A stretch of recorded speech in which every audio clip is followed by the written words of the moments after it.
We'll start first with Evan Barnes. Hey, Grayson, how you doing? Doing good.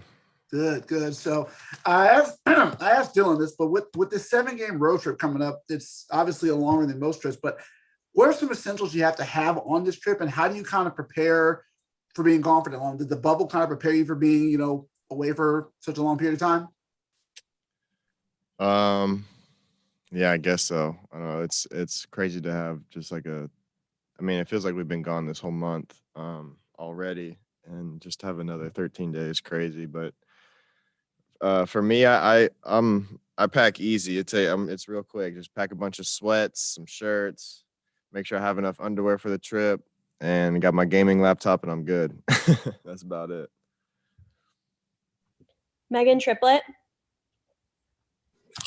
Now, Grayson, Dylan Brooks said that you guys have to make sure you pack a toothbrush. So you didn't put that in your list. So make sure. Grayson, for the game tonight, you're taking on the Dallas Mavericks, and there's been a lot of conversation, about the play-in tournament. And for the Dallas Mavericks, they're, in that 7th spot. You guys are in the 8th right now. Is that a conversation you guys are having, or is it just kind of still one game at a time?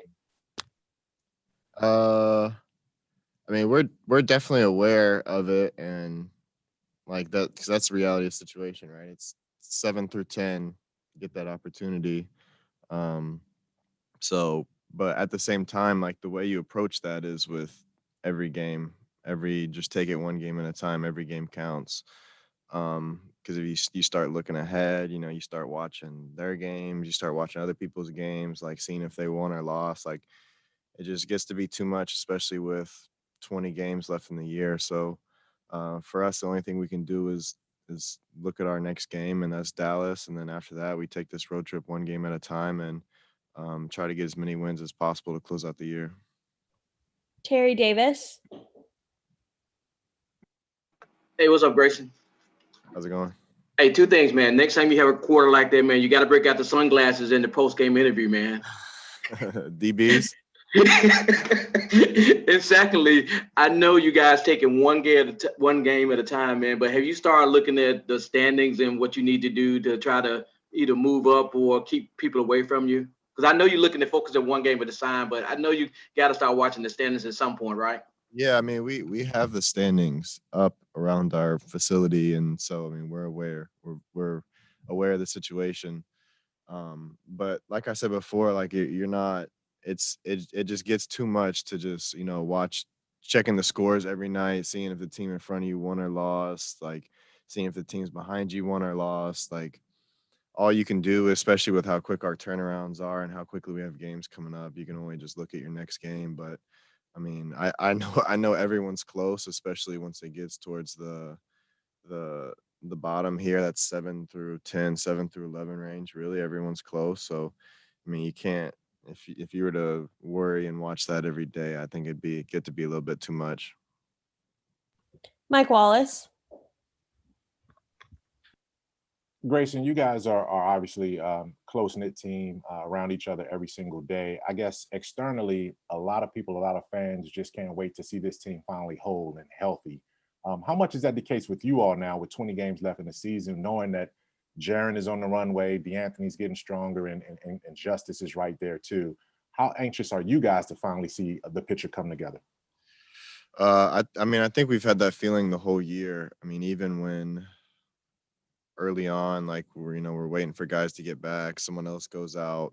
Like it seems like we've just kind of had that injury bug, and JJ's been out the whole year, obviously, but there's always been someone else there with him. So we've been 2, 3 guys short at times, 4 guys short at times. So I think there's definitely like an anxiousness among the team to just have everyone back and full and have our complete team. But we've done a great job this year so far without being at full strength. So being at full strength will just take us to another level. So, we're excited to, whenever JJ's back, whenever Justice is back, whenever Melt's back, to be there.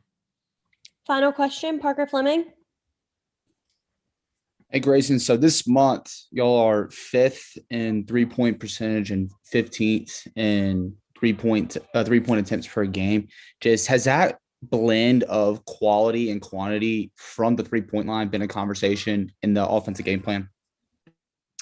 Yeah, for sure. But I mean, I think for us, like for the majority of the year, we've been kind of towards the bottom and 3-point attempts. So it's trying to find ways to get them up and sometimes sacrificing a little bit of what you think might be quality just to get 3-point attempts up. Like, we watch films and a lot of times when there's a 3-point shot that guys have to take just because it's in the flow of the offense.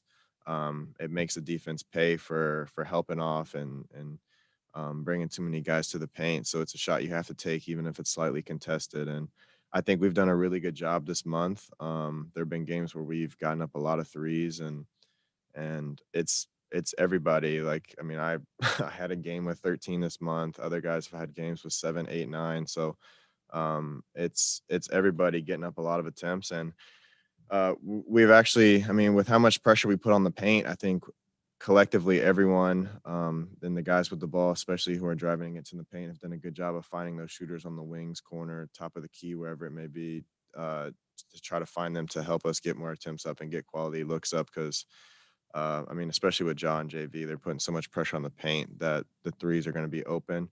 It's just about finding those lanes and making sure the timing's right on the passes. Thank you, Grayson.